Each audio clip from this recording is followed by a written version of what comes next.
And I'm going, but Mum, he didn't know, And then this is the absolutely, and I suddenly realized there are some things that are holy, whether you know they're holy or not. And there are some things that are true, whether you subscribe to that truth or not. But there we go. So my mum says, then but Merlin says to him, because you have done this, the whole land for 3 counties wide is laid waste, because the king and the land are one.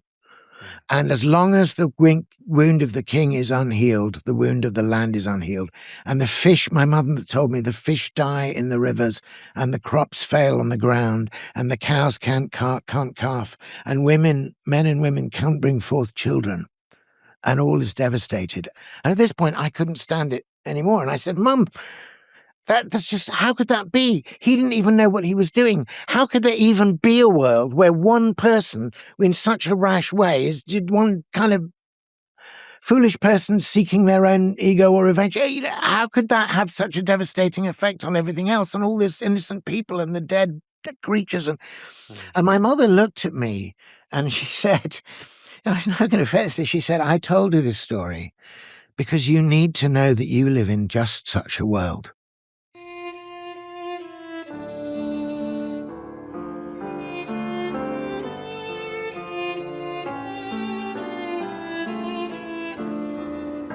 This is Jonathan Pedro. Welcome to the Symbolic World.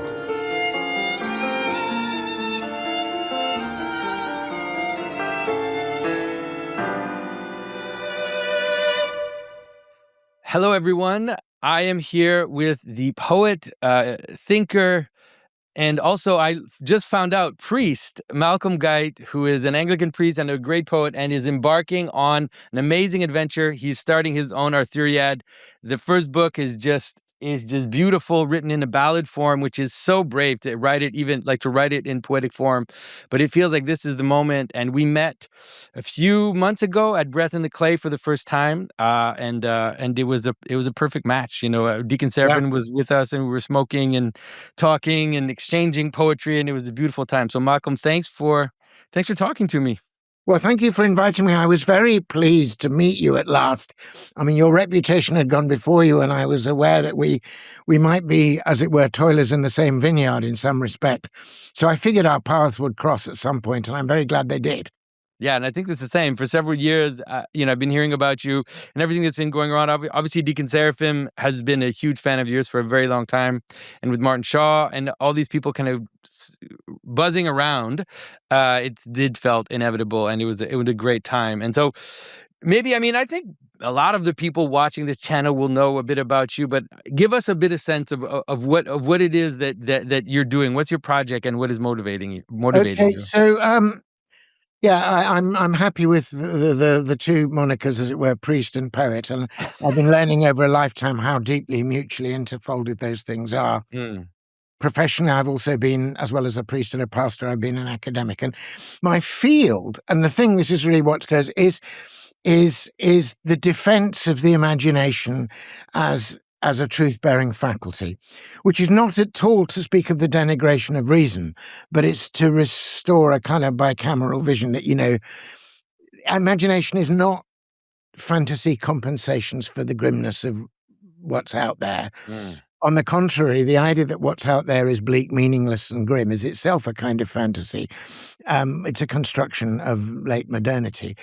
And actually, if we recover earlier and larger and more inclusive modes of consciousness and ways of seeing, we begin to find that what's out there is extraordinary and marvelous, and it almost calls out for a courteous exchange rather than the mere exploitation. So that's my thing.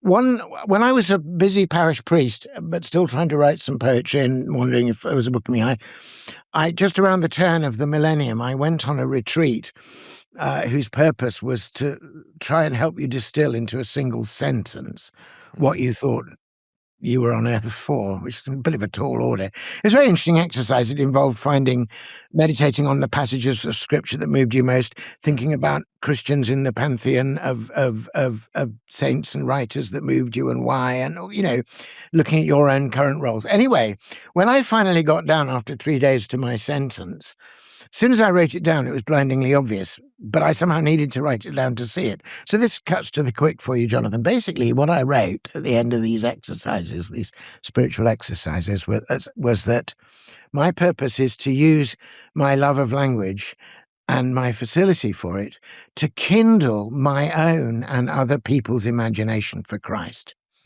So there were these three elements. There was language, which is the whole poetry. There was the kindling of the imagination. Imagination was a key word, but kindle is And then the third thing was that this is for Christ or in Christ or through Christ. So it was and that is essential. Once I had that sentence, the aim was that I should then have that before me and then make all the decisions, yes or no, about what I did on the basis of, does that help me?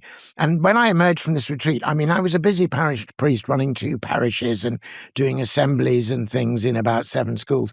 And the first thing I noticed when I looked was that I was the chair of about 16 different committees. I should not be the chair of any committee. I mean, I'm completely, leadership is not in my gift, and neither is chairing. So the other clergy who'd sent me on this in the hope that I'd learn to keep a timetable found to their disappointment that I came back and abandoned all timetables. So I gradually, that's why I went into university chaplaincy. I thought I can work with words, I can kindle young imaginations. And that's when I began to take my literary life. It stopped being almost a guilty pleasure. Can I write a sneaky sonnet on a Sunday afternoon? Am I robbing Peter to pay Paul? And I suddenly realized, no, this is what God is calling me to do. But to do it, you've got to make the case for the imagination in the first place, which I've done and tried to do academically. Now I'm trying to put that into practice in poetry. Right. And so I'd love to hear you talk a little bit more about that. In the Orthodox tradition, which I'm part of, there's a little bit of slander against the imagination. We have this sense that the imagination is, especially in the ascetic literature, is seen as something dangerous, something that will take you away from yourself. And you hinted at that a little bit when you said imagination is not escape, right? It's not escapism from reality, but it is a diving deeper into reality. Yeah. And I'd love to hear you talk a little bit about the difference between those two aspects of imagination. Yeah, that's right. And there's a useful phrase we can throw in, which was used by C.S. Lewis, actually about his own experience of reading George MacDonald. And what he says in his book, Surprised by Joy, was, I suppose in a way my imagination was baptized before I was, and the rest of me just took a bit longer to catch up. But he uses, now that's a very interesting use of the word baptism, because of course he understands baptism at theological depth. It's not some random little spring. He knows that all of us who are baptized into the death of Christ as well as into his life. That the submersion and immersion is a mimesis of death and resurrection. So there is something in the imagination that needs to die and be reborn. So this is an important thing to say. I want to defend the imagination, but I'm not naive. And I'm aware that our imagination can take us to dark places. Now, I think the poet and theologian and philosopher Samuel Taylor Coleridge made quite a useful distinction between what he wanted to call imagination with a capital I, which he saw as an aspect of the imago Dei, of the image of God in us, and what he calls fancy. But we might want to include certain kinds of fantasy, ego-driven, self-willed,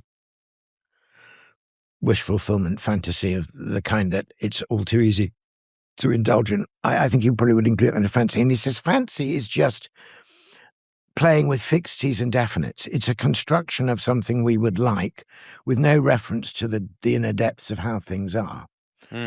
Imagination, by comparison, he says, is organic, and it understands the same principles on which the universe was made, and it is generous and generative. And indeed, he goes so far as to say that it is a repetition. These are his exact words. It is a repetition in the finite mind of the eternal act of creation in the infinite I am, which is quite a mouthful. Yeah. Eternal is a very important thing. So he feels that he thinks we all use he says imagination is the living power and prime agent of all human perception, and a repetition in the finite mind of the eternal act of creation. So he thinks that just as God is, if you like, in his great poesis, imaginatively shaping and giving us the world, he's breathing it into being. He speaks or sings the cosmos into being. So just as if I write a poem and give it to you, it requires your imagination to know it's a poem. You know, you could take the paper and weigh it and do a chemical analysis of it, and you could notice the ink and analyze that and do geometrical or studies of the shapes of the letters and statistical accounts of their recurrence. And you could accumulate a huge body of knowledge about the poem you'd just been given and never know that it was a poem. Yeah. But all your knowledge would be factually correct. And if I then came and said, oh, by the way, it's a poem, let me read it to you. And suddenly your imagination, you say, oh my goodness, it's a poem. I can see it now. I can see the darling buds of May. I can see the rough winds. You know. Now, that wouldn't in any way challenge or alter the useful facts you found about the physical substratum of the poem. But it would suddenly make you aware of their meaning. So I think we need, as it were, to offer to God, when Jesus says, love the Lord your God with all your heart and all your soul and all your mind and all your strength, somewhere inside all those alls is all your imagination. Yeah. Somewhere, I think, mediating between heart and soul, in fact, to be precise, or possibly triangulating heart, soul, and mind is this faculty of imagination.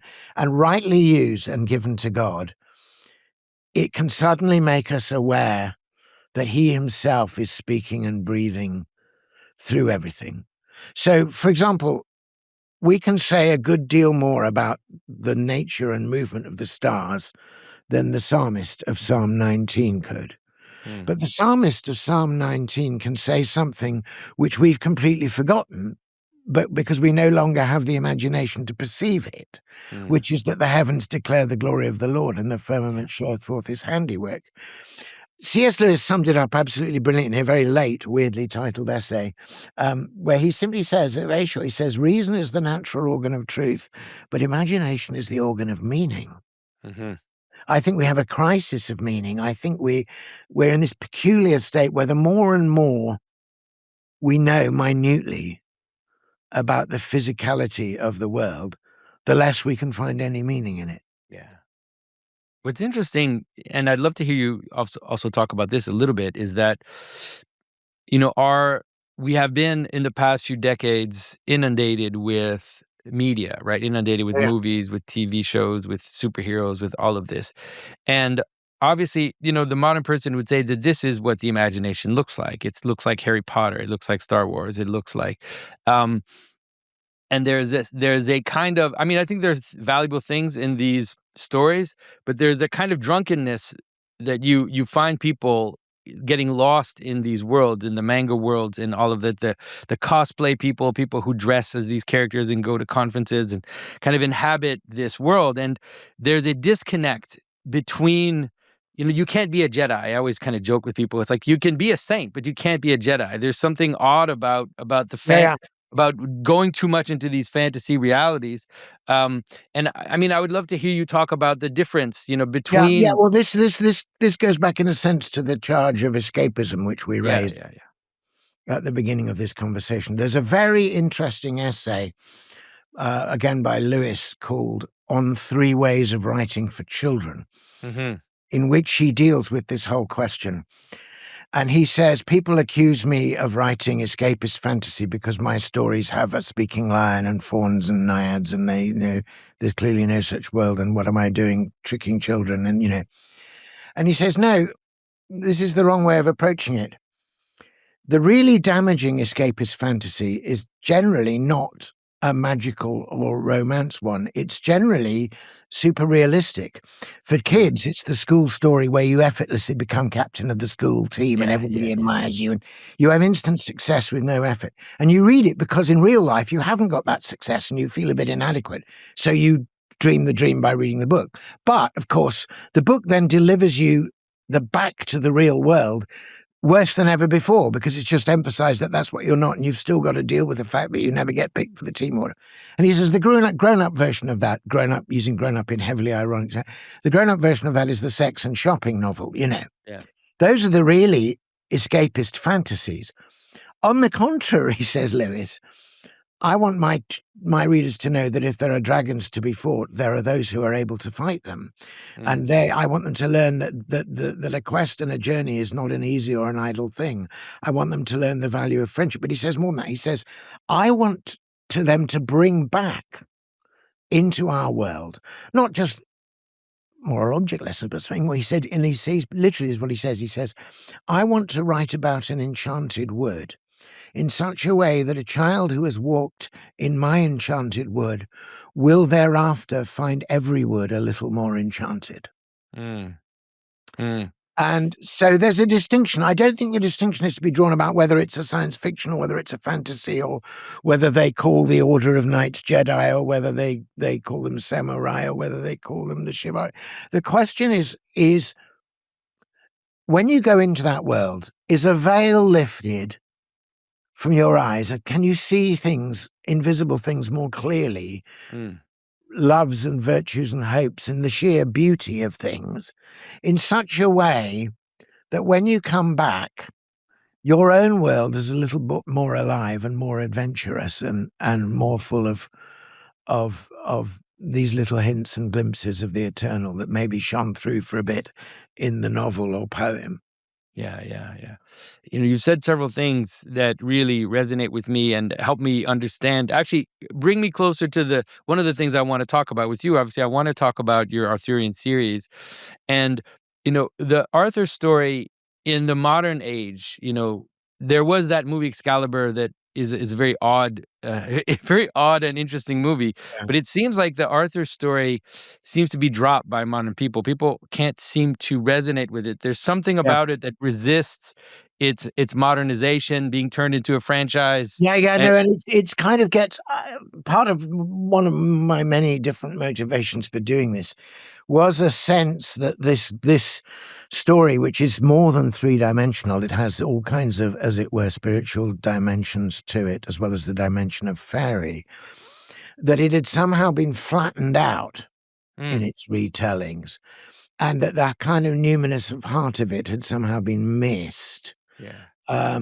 So I was very fortunate to hear these stories as a child, before I even read them in a book, from my mother, a Scots woman who was deeply seen and felt in many things and had an extraordinary capacious memory and a great gift for story and poetry and song. And she told me these stories. I only realized later when I came to study the medieval sources. I mean, my mother had a degree in medieval history, but it's not something you know when you're 8, that I realized that my mother had really been channeling Mallory and Chrétien de Troyes and giving me, unfiltered and uncensored that earlier sensibility. And of course, that was part of what had attracted me. Yeah.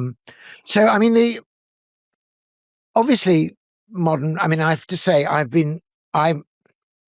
because inside the word imagination is the word image. And I think one of the deepest miracles of it is the way an image in the author's mind can find a vessel in words, can indwell or be bodied forth in words. And then our own imaginary forces, as Shakespeare calls them, he wants to call, can then make and form and body forth a new image in us. And of 100 readers, when 100 readers in the days when they read and didn't look at the screen would have had 100 different Treebeards or Gandalfs or, or Aragorns. And the tree of your Treebeard would be to do with your own knowledge and understanding of trees as a child. So you are the image maker. Now, I mention all of that because for that reason, I'm not a huge aficionado of film, but I've been quite wary of watching films because I don't want my imagination overridden by the director's choice, brilliant as the director may be. Now, so I've not actually watched any of the Arthurian themes. When I was probably about 9 or 10, somebody had, or maybe I was 30, somebody had on a TV. My TV hours were very much restricted at home, I now know for good reason.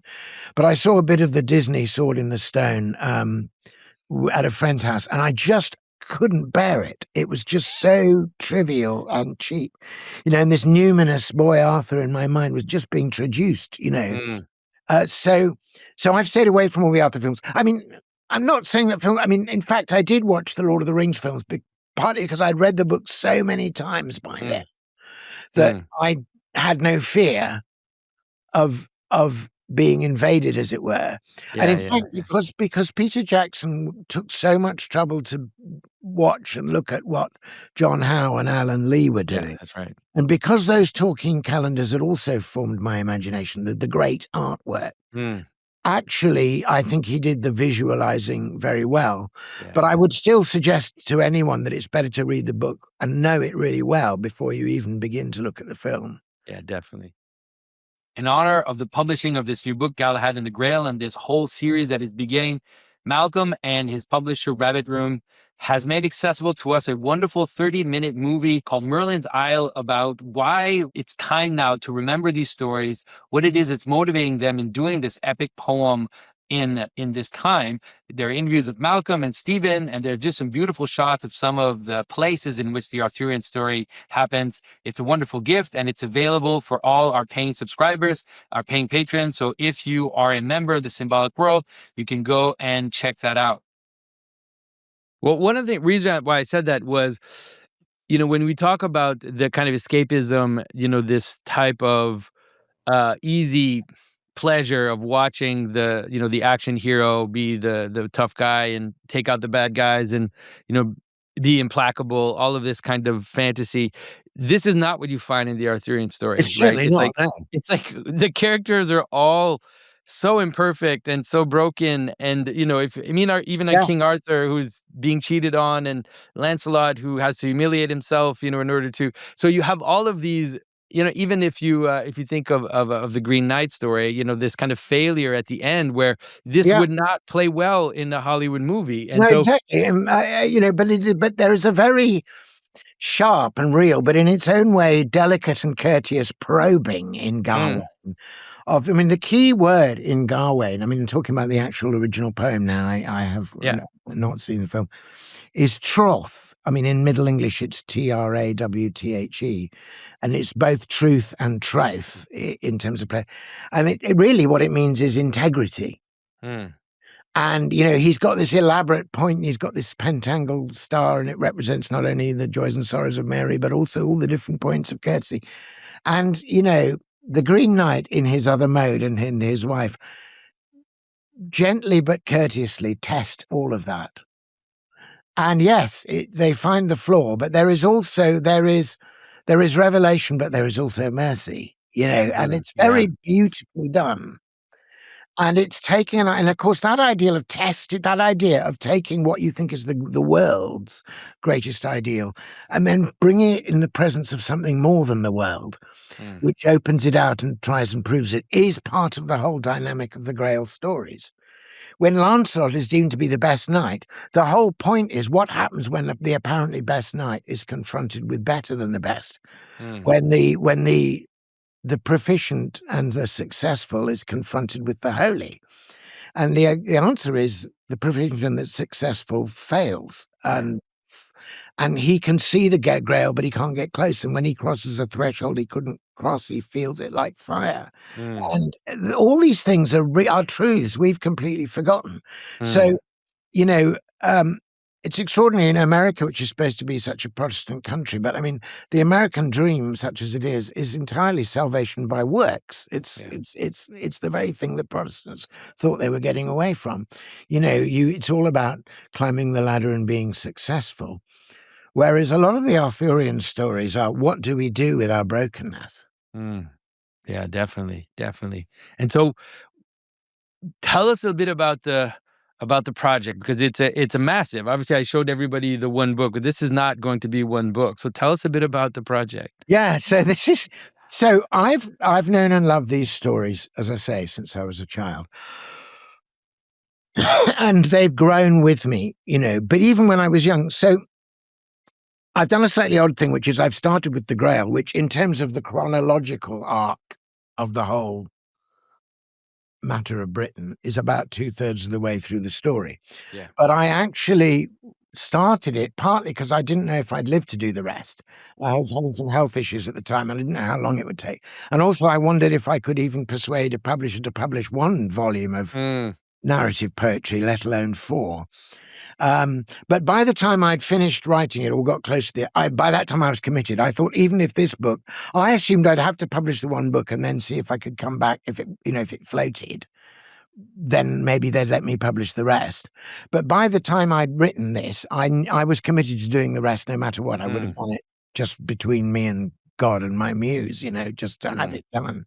But fortunately, Rabbit Room and Canterbury Press in England, Rabbit Room in the States, were willing to take a punt on the whole thing, which was great. So yeah, the project. So it starts, and try to give.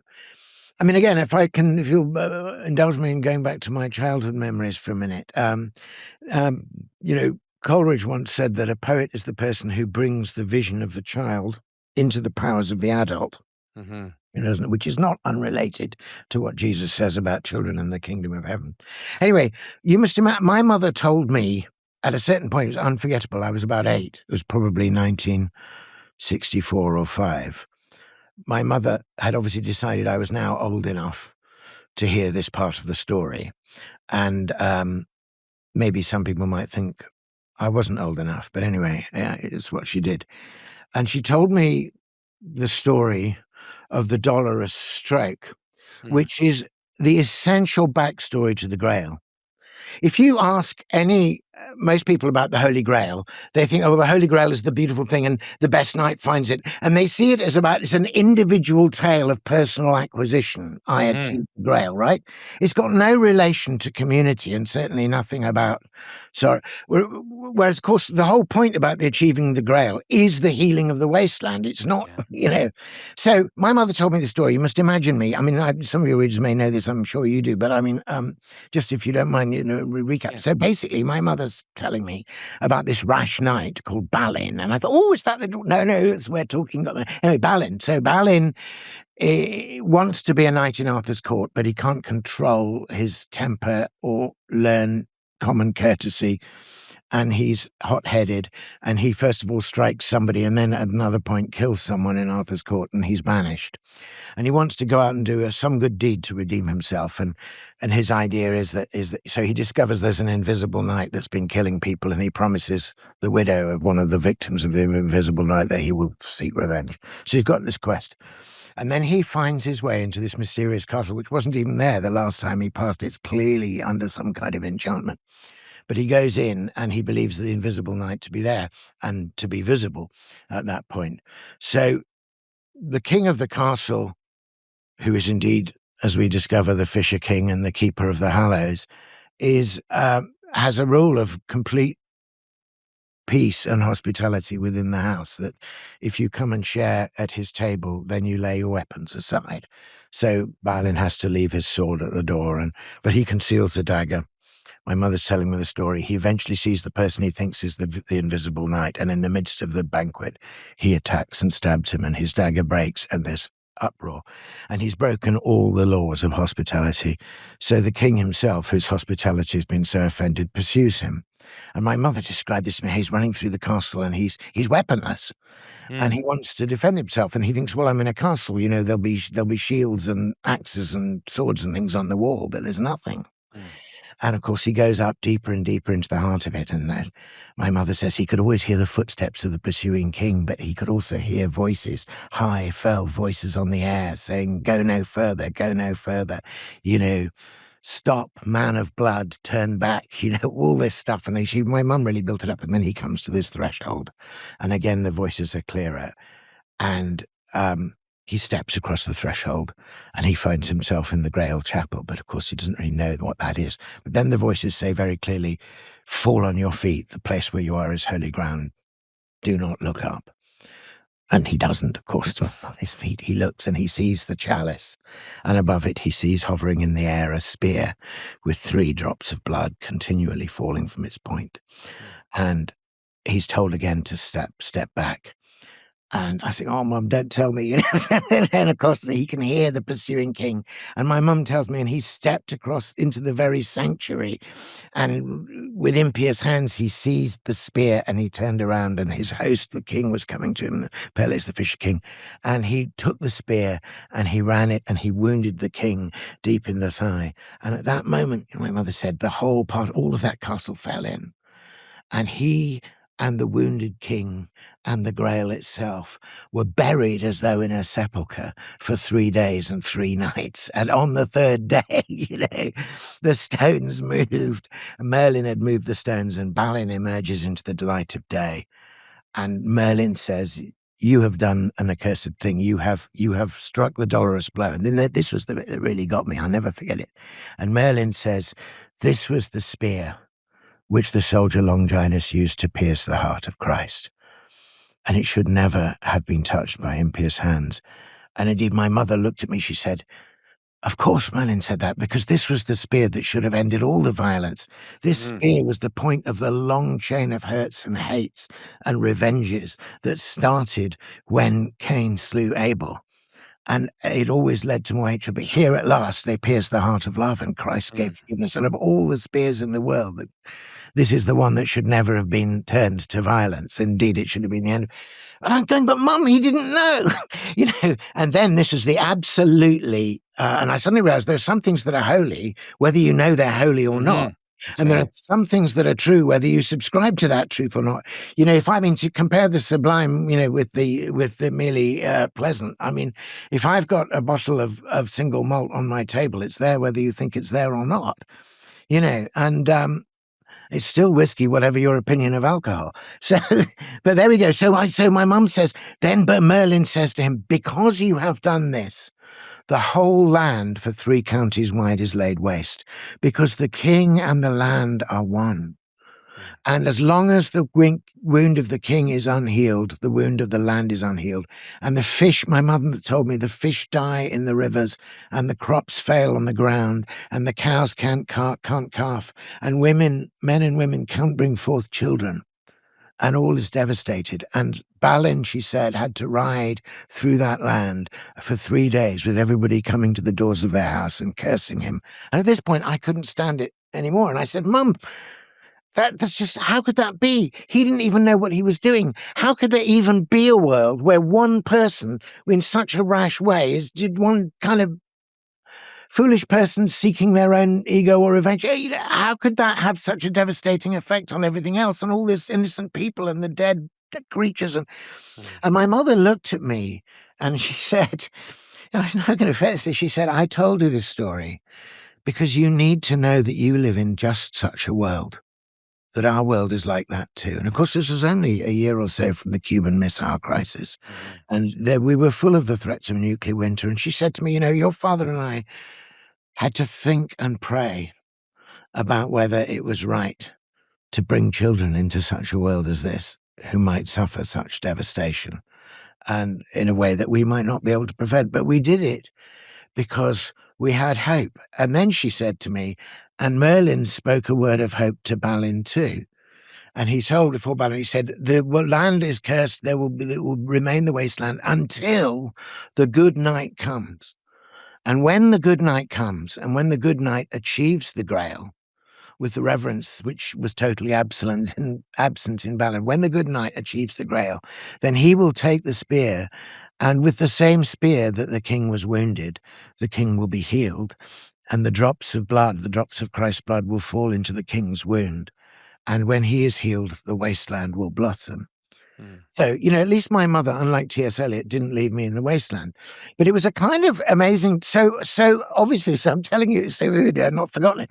Now, I learned a lot. I learned a lot on that day, and I will learn, including a kind of a realization of that peril is real, and even grown-ups can't entirely deal with it.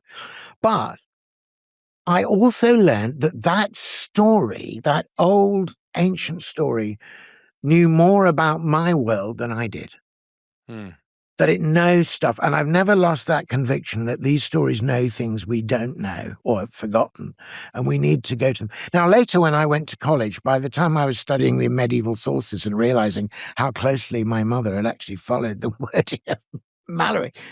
I was really deeply concerned with the ecological problem and the whole thing, this, and the sense of pollution and, forever chemicals. And, so the Wasteland had a new sense to me. And I saw this thing that then later on still, when I set about this great task for me academically of defending the imagination, what I was defending it against was a wasted, withered, dwindled material view of the world. I thought there's another kind of wasteland here. Mm-hmm.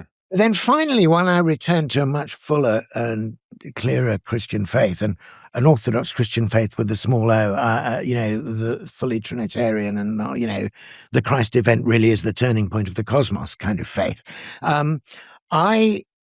I suddenly realized that even though I'd read books by Jesse Weston and people that said, oh, the whole king and the land thing is an ancient pre-Christian fertility ritual and account of winter and spring, and I knew that probably it was an older story than the Christian one, but I suddenly realized that it was the Christian story that made sense of it. And obviously, I was reading great epic poetry by then, which is why, foolishly, I want to write an epic poem myself. And in Milton's Paradise Lost, it's only 2 chapters of Genesis, and he does it in 12 books, but he takes till book 9 to get to the point where Eve actually reaches out for the fruit. And it's really interesting what he says. He says, so saying in evil hour and with rash hand she reached and so on. And when she reaches the fruit, Milton doesn't say, and so this particular individual woman committed a peccadillo which she would need to deal with privately and psychologically, or he doesn't say that. The first thing he says, Milton says, about the fall of man, he says, earth felt the wound, and nature, sighing out through all her works, gave sign that all was lost. And by this time, I thought, oh my God, this is the wasteland. And then I realized, of course, we were the kings of this world. We were the crown of creation. Adam and Eve are the king and queen. They're married to the land. What happens to us happens to the world that God has. We're in his image also as kind of, it's what it means to have dominion, not to dominate, but to be related at every level. And I suddenly thought, oh my God. And then I realized it was all in Romans, but Paul absolutely picked this up. And he sees this awful thing that because of that nature is subjected to futility, but subjected to futility in hope, and that the whole creation waits with eager longing for the revealing of the children of God. And in the spear that pierces Christ's heart is also at the turning point, not only in his death, of course, but in his resurrection and ascension, whereby, if you like, the Grail is achieved, whereby the healing can begin. And I suddenly realized something extraordinary has happened. Whoever told this story took probably an old story about a wounded king and the return of the land and brought it into the presence of Christ. And that what happens in that in the end, the blood of Christ was what heals the wound and ultimately heals the land. That's actually true, actually and cosmically as well as. So this is not a fantasy land where I can pretend to be. I mean, I played at Galahad as a kid. Like, I loved Galahad. I knew I was never going to be Lancelot. Like, I was definitely never going to be picked as captain of the school team, Yeah. But I mean, Galahad having visions and hearing the elves, I thought, yeah, that's me. So I played at being Galahad, but I didn't go off into a world that bore no relation to mine and come back impoverished. I knew, I didn't understand fully, but I kind of knew from the day my mother told me that story, that this story was about the very fabric of reality. It wasn't just about. One of the amazing things about the poem, and you were kind of hinting at that and bringing us into that space, is how unapologetically Christian your version of the Grail is. And we've seen it, I think, with the scholarship, this ridiculous tendency to try to wean out the Christian elements. Well, there was a really shoddy bit of. I mean, Jessie Weston and behind her, Fraser on this was the idea that this is essentially a pre-Christian pagan fertility story, which was given a light Christian gloss in order to make it acceptable to a 12th century audience. The evidence of the texts does not bear that out. A, their texts are massively theological and explicitly so. And B, we only have hints of these earlier stories. So, I mean, this was one of the tragic things about Charles Williams dying when he did, was that he never finished the book he intended called The Figure of Arthur, which was to be the sequel to his Figure of Beatrice Dante book. But when he died, Lewis published posthumously a little book called Arthurian Torso. And in that book, we get as much as Williams had already written, the fragment of this lost work. And Williams absolutely forensically takes apart that, it's just, let's take the Christian gloss off and we've got the real story. He makes the case, I think, formidably, that this was a story that was waiting for the Christian story to make sense of it. Mm-hmm. That Christ is the missing piece, and that was the entire point of the Arthurian. And he particularly makes the case, which actually subsequent scholarship has even backed up more, that the bit where you've got the most high theology of the Grail, and the Caisse de Saint Grail, which is really what introduces Galahad and is most clear, that this is Cistercian source of some kind. If it wasn't a Cistercian monk, it was a layman in one of those radical new Cistercian monasteries where they were really trying to recover the sacred. So there's no question to me that, but I felt either it's been kind of rather gloopily re-paganized with a sort of made-up paganism. That's right. That's exactly right. Or it's been just turned into a smash and bash 'em, strong men knocking weak men off horses story. And I thought neither of those has got the point of it. So I thought, well, if nobody else does this, I don't know how many years I have left. I've been putting this off for decades because it's such a big task. I was afraid to start it. But I'm in my 60s now, and it's now or never. So I thought, I'm going to do it.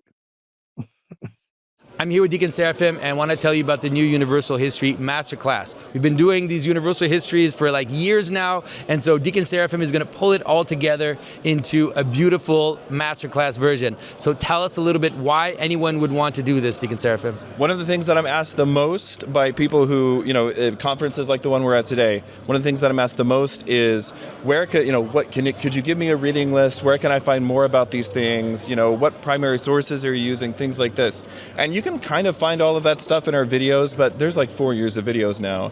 And so what we're going to do is gather all of that stuff into one place, as well as a bunch of new stuff that you guys haven't heard because it's just actually too detailed for the podcast, and there's just kind of no way to get to it. It's going to be 6 weeks, theoretically 2-hour classes each week. I think it's going to be something more like probably 3 or 4 hours. We'll just see how it goes. I'm just sort of bracing myself for defeat now in that regard. But it's going to be Wednesdays at 3 to 5 p.m. Eastern Time starting August the 5th through September the 9th. We've got early bird pricing through the end of the month, so if you act quickly, you should be able to get in on that. Please come and join us if you really want to understand your story, the story of civilization, the story of Christianity, the story of your people, your tribe, your family, even the city that you live in, even if you live, in America today. This course is going to help you do that. We're going to lay everything out. We're going to bring all the receipts. We're going to get deep into things, and then we're also going to step back each week and look at how this pattern, actually teaches us how to deal with the things that we're encountering in our country today. So please join us. Yeah, there's no reason to be a wanderer anymore. We have the road, and Deacon Seraphim is going to lead us down it. So come join us.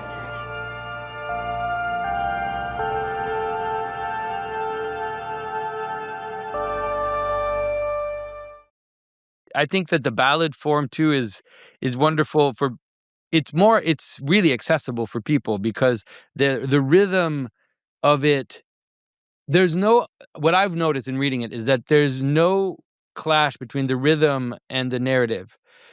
Sometimes this is an issue obviously that modern people have when they're reading poetry. They're not used to it, and therefore they get caught up and they struggle to see the narrative flow because they're reading verses. But the poetry should be working just like the music in a film in the background. You don't concentrate on it, but it lifts everything and intensifies it. So it should take care of itself. I think Susanna Clarke in her kind preface says that, the rhythm and rhyme of the poetry is almost like one of the knight's chargers. It's carrying you along to the next adventure. Yeah. And I say in my note that, you should read it out loud, but don't do it solemnly and say, I'm reading poetry. I must pause for a ridiculously long time at the end of the line or emphasize the rhyme. No, read it for the sentence and the sense. I'm the poet. I'll make sure the rhyme and the rhythm take care of themselves. You know, I'm plucking the harpstrings. You just hear the story. Yeah, and that's been my experience too. I've taken your advice, and when I read it, I just kind of quietly read it out loud to myself. I don't want to bother everyone in the house, but I felt that it's been quite useful in diving into the poem and feeling it kind of carry you along. It's been really a joy to read it, and so maybe tell us a little bit about. There's something going on, and I think that people that watch this channel have sensed it. There are all these books about re-enchantment. Everybody is talking about re-enchantment. And some of it, social commentary and the actual work of bringing back to life these old stories in a way that's relevant are different. But I'm seeing it, with Martin Shaw's Liturgies of the Wild that has kind of it's been having quite a bit of an impact on people because it is also written in a kind of more poetic. It's not an analytical book. It's a kind of poetic, in a more poetic sense. And so, what is your sense of what's happening now? So I think there is something happening here, as Buffalo Springfield used to say. But I think we are at a moment, and we're at a turn and a shift in a culture. We're not quite clear entirely where it's going, but I think what historians of science and social historians would now call the Enlightenment project has run its course. It's given what it can, but its inadequacies as a way of seeing the world. And by the Enlightenment project, I mean an essentially reductive or mechanistic or material account of everything, and a false division between object and subject, such that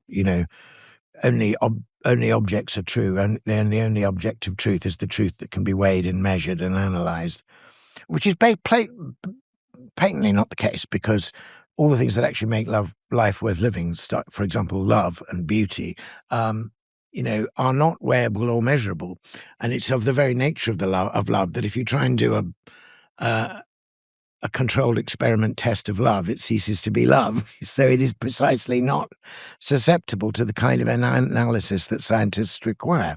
So that's why they try to diminish it into desire, which is, a mistake. Anyway, so I think people are finding more and more in different fronts that there's something that the model, if you like, is not adequate to the reality.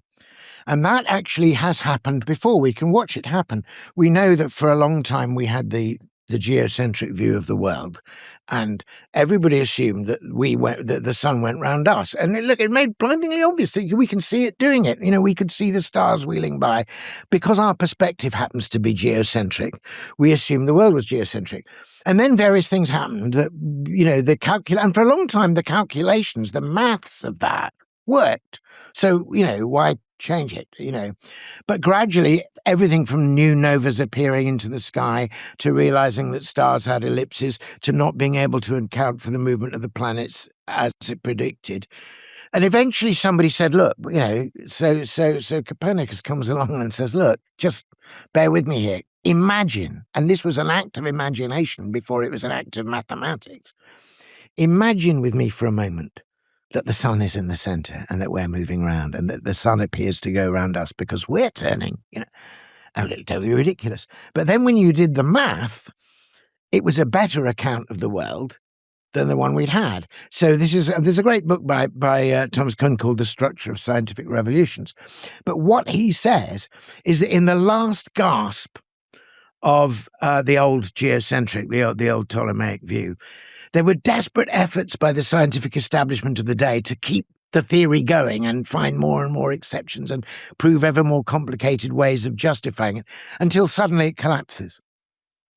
And I think the purely material account of the world, the Cartesian split where, res cogitans is stuck in here and everything else there is dead ready, I think that model is in crisis, just as the old geocentric model was in crisis and is about to break up, and we're seeing the signs of the breakup on every side. And one sign of it is the realization that we've not been using all the instruments of observation available to us, that we've only used a certain kind of narrow analytic reason, that we've disregarded the mass testimony of all the spiritual traditions of every place on earth until us, that what we take as normal is a weird little Western bubble of, and it's kind of male-dominated, small intellectual elite imposing a view on everybody else. And actually, we need to have the humility to learn from the past, and we need to have the humility to imagine something other than the current model. And one of the things we've not used is our imagination. And so I think on all sides, people are calling for that. It's really interesting if you actually look at who's doing it. So I would say the really significant books, I mean, Charles Taylor is the person who gives us, gives us the notion of the immanent frame that we know we're stuck in, and says we're not getting it all. And there's a certain constructing of this which we need to cease doing and in order to get a better view. Then you've got Ian McGilchrist looking at the left brain, right brain thing, saying that kind of thing. And earlier you had thinkers like Owen Barfield. There's a great collection of his late essays called The Rediscovery of Meaning, which includes a brilliant essay called The Coming Crisis of Materialism. It's written in the 60s, but you get a guy like Theodore Roszak, a historian and philosopher of science, writing a book in the 70s interestingly called Where the Wasteland Ends. And it's about saying, you're saying we're not seeing the world right because we think it's dead stuff to manipulate. We need to have a more courteous and fraternal approach to the world, which is a recovery of Francis and a recovery of the early church fathers. And, so I think we are in a shift. I only hope that it will be a genuine recovery. I mean, we don't know where the pieces are going to fall yet.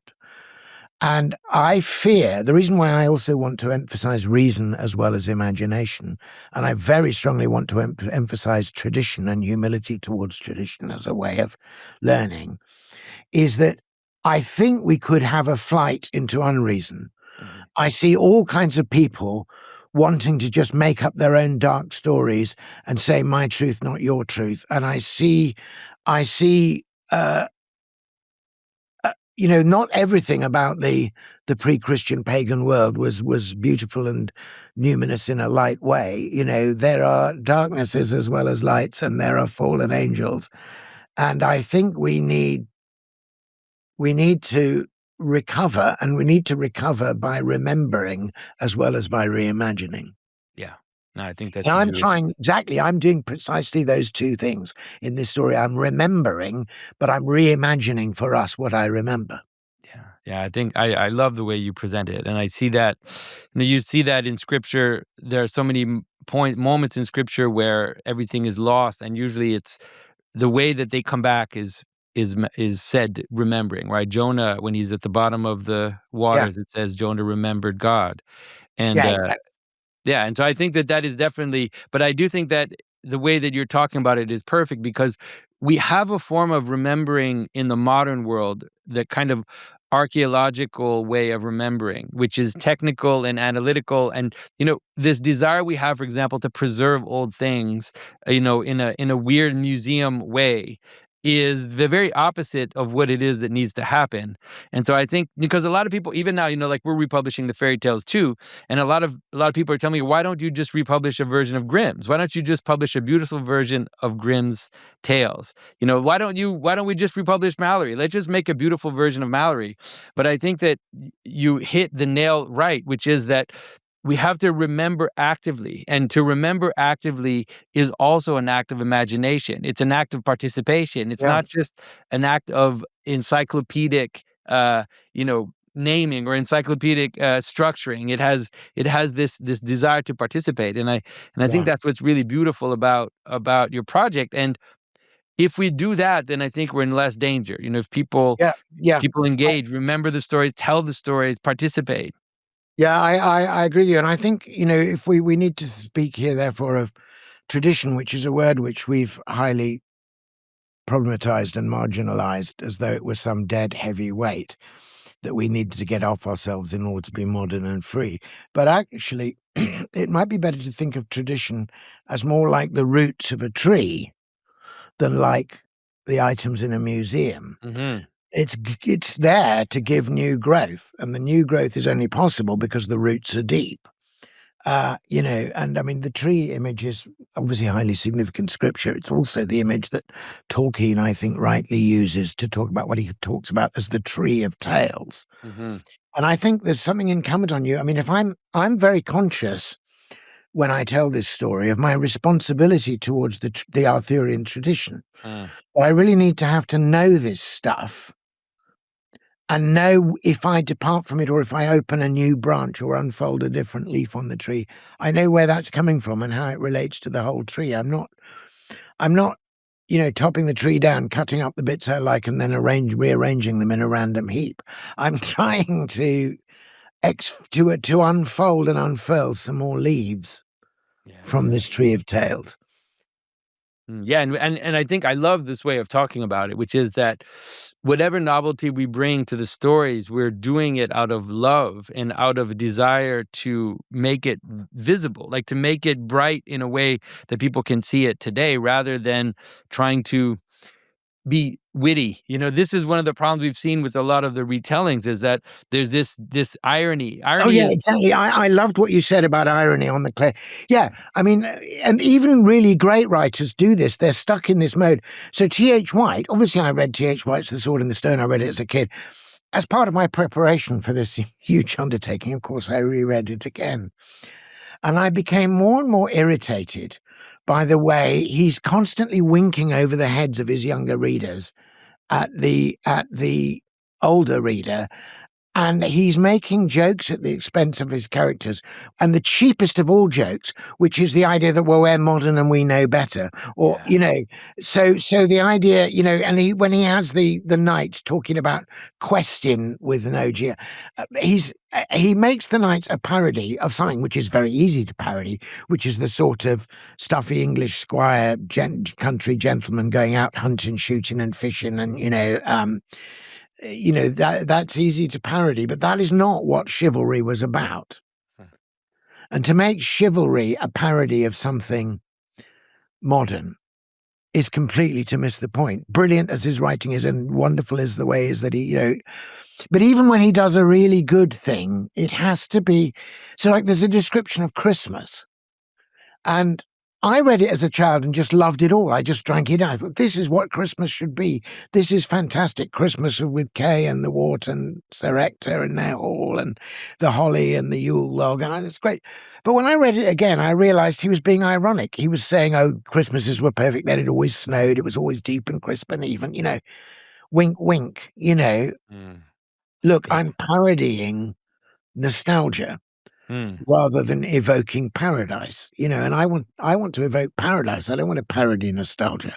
Yeah. And I think and this is why in some ways it's such a clear moment, because this type of ironic storytelling has been taken to such extremes that we don't remember why these tales are valuable anymore. That is, if you mock a story over and over, at some point you can't mock it anymore because you don't even remember, why do I care about this story so that I can care about its mockery? Exactly. And I mean, it's a particular thing in academia. I mean, there's a lot to talk about academia, and I'm always glad to be surrounded by books and people who've read them and want to talk about them. That's the good thing. But particularly, I mean, I felt so in Cambridge, but I mean, it was de rigueur to be ironic about everything. And you could meet dons, as they're called, these fellows who've been comfortable fellows of colleges for years, and they're wreathed in so many layers of irony that you think they can't actually remember what they were being ironic about in the first place. That's exactly right.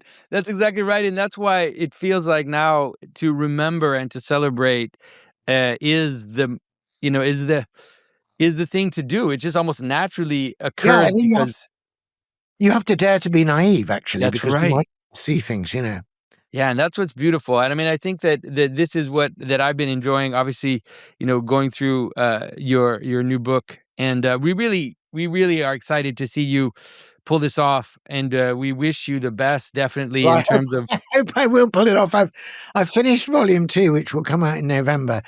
And I'm now halfway through volume 3, but it's very different. Oh, so you're almost there. It's 4, right? 4? Yeah, it's 4. Yeah. So I'm about 2/3 of the way through. But the thing is this, I mean, I've had to have beginner's mind, as the Zen people say. I've had to learn new things about narrative. Insofar as I had any poetic mastery, after a long apprenticeship, the thing I'd mastered was the sonnet. It's a form I love, it's a form I know, and it is, of course, its whole virtue is brevity and concentration and compactness. So I have now jumped sideways, and I'm doing the exact opposite. I'm writing something ridiculously long. When I was first thinking of doing this, I borrowed a phrase from Monty Python. I wrote to my publisher with the email headline, "And now for something completely different." Yeah, that's right. That's hilarious. But I'm learning to do it, and I'm loving doing it. And I'm quite excited in the sense that I feel I'm learning myself. The tale is coming alive for me. I kind of almost can't wait to see what I'll write next, because I don't know until I'm in my little writing heart and writing, I've been away from it, unfortunately, with going to America to publicize the book and doing things here. And I'm only just getting back into it. Over the last couple of days, I've started to, turn the wheels. And that's wonderful. And before we finish off, I wanted to, one of the things about the book that when I saw it, I thought we're in such the kindred spirits in terms of what we think the world needs right now. The book is absolutely beautiful, everyone. It's not just greatly written. I mean, it's beautifully written, beautifully laid out. The illustrations by Stephen Krotz are absolutely amazing. Yeah. With beautiful capitals at the beginning of the chapters. It's, these just amazing, totally unapologetically sincere, beautiful illustrations. None of this kind of weird, flat, modern type of illustration that you see in the New Yorker and this kind of faux sophistication. It's just this beautiful celebratory type of imagery, and the layout is beautiful. Everything about it is wonderful. And so I want everybody go and get a copy of Malcolm's book. We need people to get behind this. If we want this to become something real that carries through culture, it's upon us to really take it up and to share it with our friends, and get people excited about King Arthur again, because Marvel is dead and all of the Hollywood movies are boring. Nothing, all of this is falling apart, but we have the old stories. Thank you so much for saying all that. There's stuff we need to know. I'm particularly concerned about the young men in our culture. And this is the stories of Arthur were often told precisely to ask and answer the question, yes, there is a need for warriors, but can a warrior be civilized? Can they be gentle? Can they be courteous? Can we bring the deepest truths that we're given in the teachings of Christ into, the historical period of Arthur is just rampaging warlords. And then suddenly, miraculously, the Round Table and the Order of Chivalry and the Pentecostal Oath. And these things are worth remembering and aspiring to again. Yeah. And especially with this new masculinity, the manosphere world, becoming more prominent, we need to remember true chivalry, and also what it is that we serve. Do need, and the different, models that the knights offer, and a chivalry which is aware of the holy and aware of and able to deal with its own flaws and not to deny them. Yeah. So Malcolm, thank you so much for doing this. Thank you for, at least for me, it brings me great joy to meet another fellow traveler, and it feels like there's more and more coming along on this journey that we're on. Yeah, I like it. I mean, I always feel I meet someone like you. It's kind of like a bit of a sort of, Elijah moment where you're kind of, oh, look, here are all the knees that haven't bowed to Baal. It's possible that there's more of us than we realize. Well, thank you, Malcolm. And everybody go and check it out. We'll put links in the description so you can find everything around Malcolm and especially this new book. And we really wish you the best on the continuation of this adventure, Malcolm. Well, thank you so much for having me. It's great to connect again.